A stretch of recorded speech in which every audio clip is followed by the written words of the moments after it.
Welcome back dear student, स्वागत है आपका ई लेक्चर सीरीज। जैसे कि आपको पता है कि हमने रेशियो एनालिसिस जो टॉपिक शुरू किया था उसके अंदर हमने समझा था कि रेशियो का जो क्लासिफिकेशन होता है वो इन बेसिस पर करते हैं। पहला हम लिक्विडिटी रेशियो बोलते हैं, दूसरा हम सोल्वेंसी रेशियो बोलते हैं, तीसरा हम एक्टिविटी या टर्नओवर रेशियो बोलते हैं और चौथा हम प्रॉफिटेबिलिटी रेशियो बोलते हैं।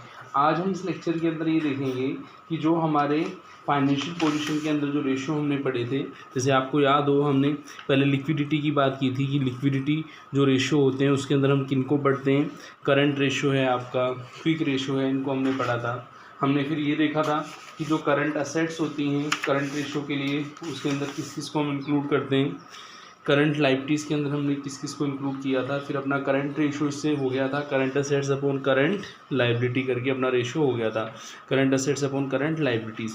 और हमने ये भी देखा था कि इसका आइडियल रेशियो 2:1 था और क्विक रेशियो जो था अपना quick assets upon current liabilities करके हो गया था। फिर हमने क्विक असेट्स भी समझा था कि क्विक असेट्स के अंदर हम क्या करते हैं कि करंट असेट्स में से inventory, stock, prepaid expenses, advance tax को हम क्या कर देते हैं, लेस कर देते हैं। तो अपने पास क्या आ जाता है बोलो, ये आ जाता है अपने पास कौन सा बोलो, क्विक असेट्स आ जाता है, जिसको हम लिक्विड असेट्स भी बोलते हैं।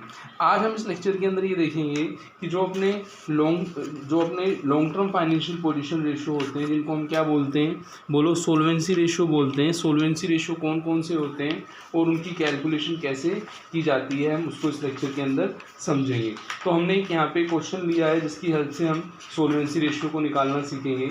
कि सोल्वेंसी रेशियो के अंदर जैसे फर्स्ट हम समझेंगे कि जो अपना डेट्स एंड इक्विटी रेशियो है वो क्या होता है। कि सोल्वेंसी रेशियो के अंदर सबसे पहले हम समझेंगे कि डेट्स इक्विटी रेशियो क्या होता है। और जब हम डेट्स इक्विटी रेशियो की हम बात करते हैं तो एक फॉर्मूला आता है अपना debts upon equity, debts upon equity. अब डेट्स क्या होता है, हम डेट्स के अंदर देखें तो डेट्स इक्विटी का आइडियल रेशियो है 2:1। जैसे हमने करंट रेशियो के अंदर भी पढ़ा था हमने कि अपना जो आइडियल रेशियो होता है, ऐसे डेट्स इक्विटी का जो आइडियल रेशियो है वो यहाँ पे हम देखें कितना है, 2:1 है। लेकिन यदि हम देखें कंपनी यदि आपका शॉर्ट टर्म में लिक्विडिटी पर ज़्यादा फोकस करती है तो 1:1 भी आपका जो रेशियो हो सकता है, आपका जो आपका डेट्स इक्विटी रेशियो है वो 1:1 भी हो सकता है।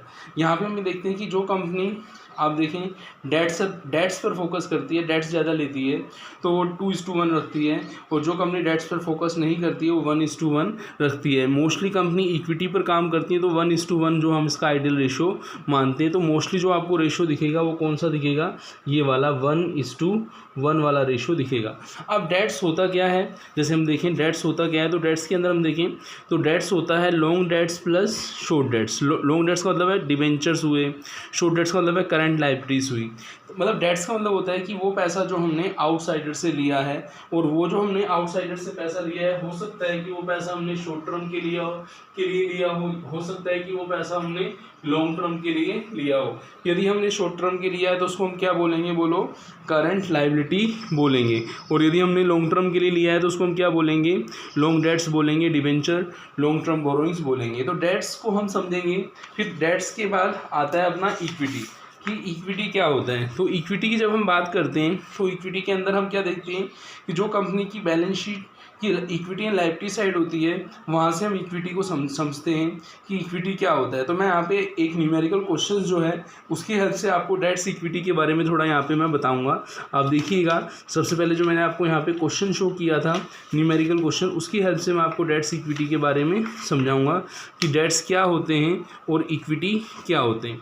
तो ये बैलेंस शीट आपको गिवन है, आप यहाँ पे देखिएगा। इस बैलेंस शीट में आपको क्या दिया है, लायबिलिटी साइड में आपको दिया है कैपिटल के अंदर इक्विटी शेयर्स कैपिटल और 8% प्रेफरेंस शेयर कैपिटल। फिर दिया है आपको रिजर्व एंड सरप्लस के अंदर कैपिटल रिजर्व, और फिर क्या दिया है आपको, जर्नल रिजर्व दिया है। तो ये जो पार्ट है अपना यहाँ तक का, इसको हम क्या बोलते हैं, इक्विटी बोलते हैं। मतलब जो ओनर का, जो प्रोप्राइटर का पार्ट है उसको हम इक्विटी बोलते हैं। आपको याद हो जब हमने सोर्स ऑफ फाइनेंस पढ़ा था तो हमने वहाँ पे यही पढ़ा था कि इक्विटी का मतलब क्या होता है, इक्विटी का मतलब होता है long term financial arrangement from internal source. जैसे इक्विटी शेयर्स हुए, प्रेफरेंस शेयर्स हुए, रिजर्व के फॉर्म में कुछ पैसा रखा हुआ है, सरप्लस के फॉर्म में कुछ पैसा रखा हुआ है, तो वो अपना इक्विटी माना जाता है। तो यहाँ पे जब मैं आपको डेट्स के बाद इक्विटी समझा रहा था तो आप देखें तो डेट्स और इक्विटी के अंदर जैसे मैंने आपको इक्विटी के बारे में बताया था, equity shares, preference shares, reserve and surplus, P&L वगैरह को हम इंक्लूड करते हैं। तो डेट्स आपको समझ आए इक्विटी आपको समझ आया। अब हम इस क्वेश्चन में देखेंगे कि जो अपना सोल्वेंसी रेशियो, जैसे आप इस क्वेश्चन के लास्ट में देखें तो हमसे यही पूछा है कि कैलकुलेट करना क्या है, you are required to calculate solvency ratio. अब सोल्वेंसी रेशियो क्या होता है, देखो सोल्वेंसी रेशियो की जब हम बात करते हैं तो थोड़ी देर पहले मैंने आपको बताया था कि सोल्वेंसी मीन्स आपका long term financial position ratio. कौन से रेशियो बोलो, long term financial position ratio. जैसे यहाँ पे आप देखें तो मैं आपको आज सोल्वेंसी रेशियो समझाऊंगा, तो मैं उसमें डेट्स इक्विटी रेशियो आपको समझाऊंगा, फिर मैं आपको ओनली डेट्स रेशियो समझाऊंगा। क्या समझाऊंगा, डेट्स। फिर मैं आपको ओनली इक्विटी रेशियो समझाऊंगा। तो मोस्टली आप ये देखें कि यहाँ पे डेट्स इक्विटी वर्ड जो है बार बार आ रहा है।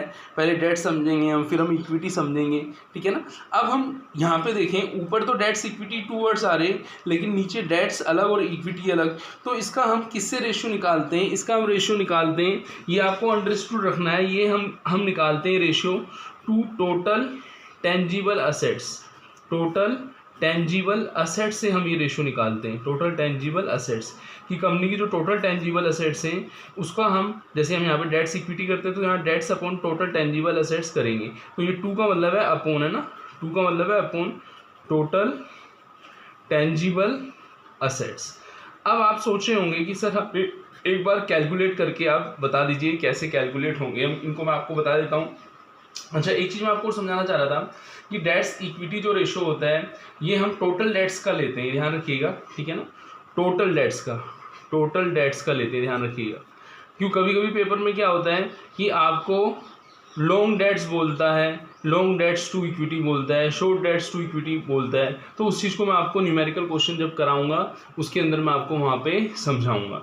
तो आज इस क्वेश्चन के अंदर हम समझेंगे कि डेट्स इक्विटी रेशियो कैसे निकलता है, ठीक है ना, और डेट्स रेशियो कैसे निकलता है, इक्विटी रेशियो कैसे निकलता है। फिर हम देखेंगे कुछ अदर रेशियो जो फाइनेंशियल पोजीशन के अंदर, वो हम पार्ट सेकंड के अंदर देखेंगे। तो समझते हैं हम, यहाँ पे आइए देखिए, यहाँ पे आपको दिया है, जैसे मैंने थोड़ी देर पहले आपको बताया था कि एक बैलेंस शीट दी है जिसमें आपको बोला है यू आर रिक्वायर्ड टू